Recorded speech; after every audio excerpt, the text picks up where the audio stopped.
number one spot. Don't get Boy, you get 2 cups too, man. You are the big dog. Look at you. Lou Gehrig, remember Lou Gehrig? I know, Wally. I said I'm Lou Gehrig. No, yeah, Wally's not here. We got it. Yeah. Anyway, Clarence Hill, Forward Star Telegram.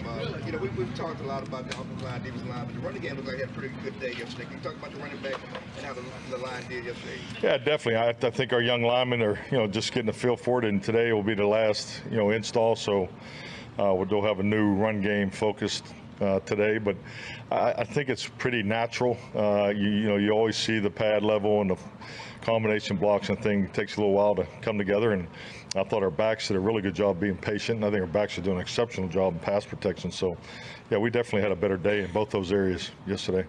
Malik Davis, can you talk about him? He showed some stuff last year and come back in year 2. Yeah, definitely. He's, number one, very, very natural runner. We knew that, and I think he showed that last year with his opportunities. But the pass pro and the route running has really improved. So Malik's having a very, very good camp. Mike, Todd Archer with ESPN. Rico was a guy that you singled out early on here in camp. What is it about him that you guys like? He's had to carry for 2 years because he's been hurt. All the little things. I think him and Malik are very similar as far as how they, their inside run ability, their ability to read blocks, anticipate the second level. So I like that about him. Rico has probably had some of the most impressive pass pro pickups so far this camp, and we tend to forget Rico. Scored a touchdown on a kickoff return. As a rookie. I mean, he's his second level running I always felt exceptional. I mean, he's a young man that had some injuries he had to overcome, and I think we're just seeing a healthy Rico. Brad Sham, Cowboys Radio, following up on Clarence's O-line question. Ball's had a lot of opportunity through the spring and out here getting first-team reps. What do you see in his growth? How would you describe him right now? I think he's definitely getting better. I think Josh is, at that point when it's clean and it's clear. He does well. But it's like what all these young linemen need. They need the gray area situations, and with all the line movement that we see versus our defense, this is incredible work for Josh and the rest of our guys. So just need to keep working. Obviously, you transitioned him to guard from having played tackle. Have there been any particular challenges? No, I tell you what, for guys 6'7", he has tremendous knee bend. Very gifted athlete. So playing inside, I think he's made that transition seamlessly. But it's just the nuances and the little things, the speed of the line movement. Keeping your pads down because he is 6'7". So, but no, I think he's doing a lot of good things. Saad Yusuf, The Athletic. Mike, having been around the quarterbacks you have throughout your career, just when you look at Dak Prescott and his deep ball, how does that progress, and how does the quarterback get better? What kind of elements go into improving in that area? Well, I think throwing the 9 or the go route or deep ball, I think everybody may view that a little differently as far as how it fits your footwork, when to throw it. There's different levels of deep balls. I mean, there's some incredible free safeties in this game, and I look back at my experience when we had Nick Collins in Green Bay. Nick can come out of the middle of the field and he could get to any ball. So you have to really make sure you kind of throw a 3-step go ball, 5-step, a 7-step, and just make sure you keep working the details of where that ball is being placed. So obviously we're doing a lot of that. I mean, it's been an emphasis for us, and I think just the simple net drill is very healthy for the quarterbacks as far as the trajectory of what we're trying to get done on a different type of go balls. So another area we just got to keep working, but we're definitely improving. Michael Gelkin, California News. Tyler and Brock Hoffman had a good combo block in inside zone against Ozzie yesterday. When you're evaluating a young right guard and him, how much are you looking for the chemistry with those combination blocks to kind of decide and project how much he'll be able to help you? Was it a tight inside zone or just an inside zone? I'm trying to remember which one you're talking about. Yeah, good answer. See, I need to use that more often. But yeah, no doubt. I think it leads to my answer earlier. Just when you see the fit and it stays tight, and obviously the hips, the pad level, the ability to, because not only against our defense, but you look at our division. There's some big time defensive tackles throughout our division. Every team has 2 of them. So those combination blocks are really the starting point when you line up and you look at how you want to run the ball against those guys. So we just cannot get enough work at it, and we're definitely, like I said earlier, I think the O-line is starting to come together. How's Thompson looking specifically? Good. Brock's tough. I love his toughness. He's picked it up. Last year obviously he was new, but he has really good command, and just got to keep working the pad level and knee bend and all those things, getting that second foot down. So like I said, we cannot get enough of this work that we're going to have here today.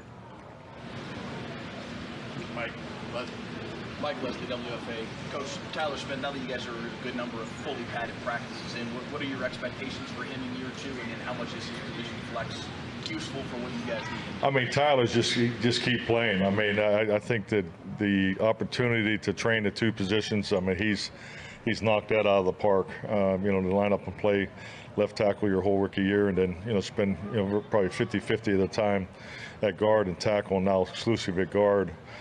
He's just mastering the position and start to grow in the area of leadership and all those things. But I really like the path he's on.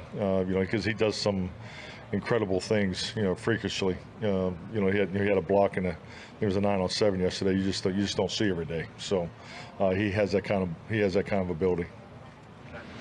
Mike, Patrick Walker, DallasCowboys.com. Group Schoolmaker made his camp debut. What did you see from him in individuals, and is the plan this week to keep him in individuals, or is it going to be a case-by-case basis? Now, Luke, we're going to find out a little more about him today. He's going to work individual, and he's going to be in some selected team period reps. We'll probably keep him out of the goal line. Once again, kind of staying in a ramp-up type mode, but he will take some padded team reps today. Louis Scruggs, NBC5. Mike, what do you need to see and want to see from a guy like Will Greer during these preseason games? Because this is really his time to make his mark for you in terms of trying to make this team and where you go forward. Yeah, I mean, if you look at Will's resume, obviously I thought he was ready to go last year, but he had the injury. So I think just like anything, when a guy comes back, I want to see him be available for all 3 of these preseason games, and he's gonna play a lot. So just be productive. Command preseason football, consistently has elements of things not going quite cleanly, and how you operate in the gray is every quarterback is pressed into these situations. So you got to know when to throw the ball away, know when to throw it in the ground, when to take the shot, take those check downs. I just want to see him take the next step, as far as moving the team and commanding the offense, particularly against adverse situations. Calvin Watkins, Dallas Morning News. What's up, Cal? How you doing? I'm good, Mike. I'm waiting for that. We talked about Deuce's size since he got drafted. How has he looked in terms of when he's had to protect and pass pro? Well, I think Deuce has had a really good camp. I mean, his work yesterday was off the charts. I mean, just the amount of work he had in special teams. So what I'm going to is the versatility. He's really shown excellent versatility from special teams to offense. I think we all smile when he does pass protect, because you talk about the instincts, awareness, and most importantly the footwork to get yourself in position. He has that. I mean, so whether he developed it at K-State or it's just I've been very impressed. He understands protection. He's a very smart player. So he right now we're just rolling him in there, and he's doing all the other things that the running backs are asked to do no differently. So and I think that's important that you do that through the install phase, and so he has clear understanding of the offense. But I've been very pleased with his pass protection. How do you think he's handled the physicality of the padded practices? Oh yeah, no, he's fine. Yeah, no, he's pro ready. Yeah, I have no concerns about Deuce. Tony Pollard, is he back, and is he one of the guys you keep out of the game just because of what he this weekend, because of he'll come back from injury? Yeah, I'll let Tony speak on on his personal visit, or not being here, but he gets back in town tonight. So he'll obviously work tomorrow in a mock game, and then go practice Thursday.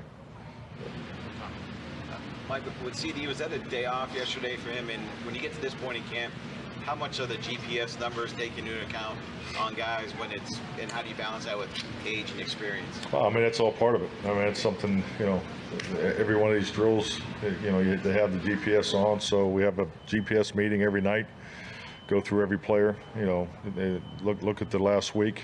This is yesterday and today will be the biggest challenge from a GPS as far as just pure workload capacity and, you know, in the short area, movement, velocity, and the volume that we're using. So, yeah, it's CD. Everybody is. You know, your age. You know how much work is. You know, it's. You know, the coordination between Harold Nash and his staff and Britt Brown.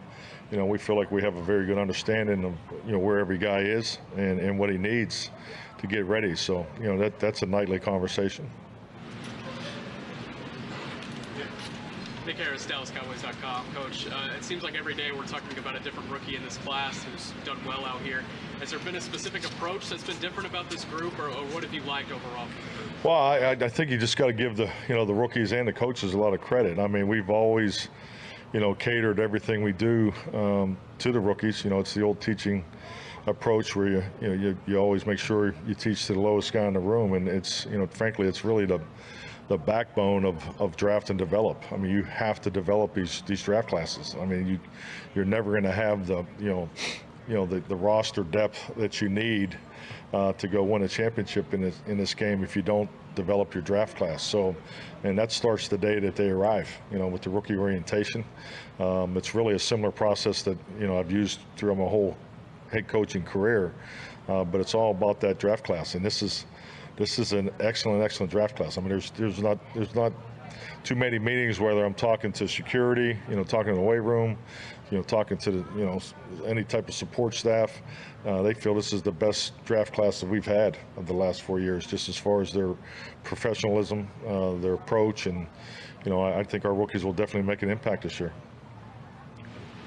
Mike, Quentin Bohanna, third year for him. Seems like he's flashed at times. What caught your eye about the camp that he's had so far? Yeah, I agree with you. I think he's had some real flash plays, and, you know, I think the biggest thing with Bo is, you know, where he is in his career right now. He needs to be consistent. You know, he needs to be more consistent. He's getting a lot more work this year than probably last year and the year before. So this is a big year for him. Is that it? Mike, what else do you want to prove in your head coaching career? You won a Super Bowl. What's left? What is it you want to check? Well, it's always about the next game and the next championship. So, yeah, I'm here to win a championship. So make no bones about that. Alrighty. John, you got one? Yeah, Well, Stephon Gilmore. Tad mad at you somewhere? With Stephon Gilmore. I mean, I'm just kidding. He's raised his hand like 10 times. We're good. You've talked about with Gilmore and other coaches about how willing he's been to, you know, help the younger players and share, you know, some of his knowledge. Just wonder if there's any players you had maybe back in your time in Green Bay you felt were kind of similar like that. They were willing to share with the younger guys like that, and it made a big impact. Yeah, I mean, I look at the DBs that we had there. You know, obviously Charles and Winnell, Harris. You know, they were the vet guys that took the younger guys under the wing, and then when they left, you know, Tramon Williams became that guy. So, yeah, I've been fortunate to have those type of players. Micah Hyde was that kind of guy just at a young age, you know, so which I always thought was unique. But yeah, we're fortunate to have veterans to show the younger guys the way. So, and I really appreciate that he's doing that. Thank you.